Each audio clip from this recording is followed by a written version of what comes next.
You ever watch a movie and it goes from, it's usually like in the opening scene, it goes from like a really wide shot and then it zooms in to something very detailed and specific. That's called an establishing shot. And the reason that they do that is so you understand the context of what's happening and where it's happening at in that scene. So it's the same thing with a prompt. You want to give Claude context. So there's four things that you need to do for a good prompt. The first thing is context. What does Claude need to know?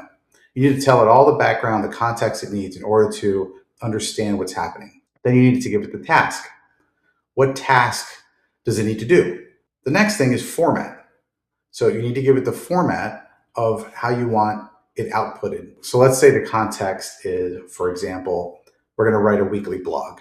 The topic each week is dry cleaners. So now it has some context, right? You can add to that and make it richer, but let's say dry cleaners, weekly blog. What I need you to do is draft a schedule of all the blogs, right? So that's a task. I want you to do this in an Excel format that I can output to Google Sheets, right? And I need each one of those blogs to be different, but to be subject oriented around dry cleaning. So you've got the context, you've got the task, you've got the format, and you have constraints or what success criteria looks like. You want topics, you want a blog, you want a schedule, you want it outputted in or a spreadsheet style format, and you want them all to be about dry cleaning. Okay, so that's the four things you need for a good prompt for Claude to understand. Obviously, the more complicated if like let's say you're writing code or you're creating an app, you're gonna have to get a lot more specific about each one of those steps.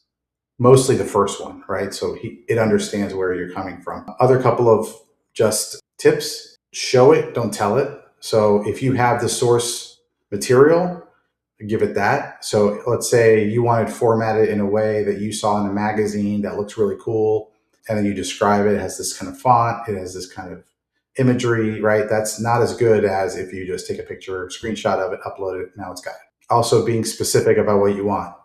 If you say something like, write something about our new specials coming out next week, that's sort of weak. The stronger version of that would be write a 3-sentence announcement that we're about the new program we're starting this summer where you get 4 loads of laundry when you pay for 5. Those are a lot stronger because they're more specific and knows exactly what to do.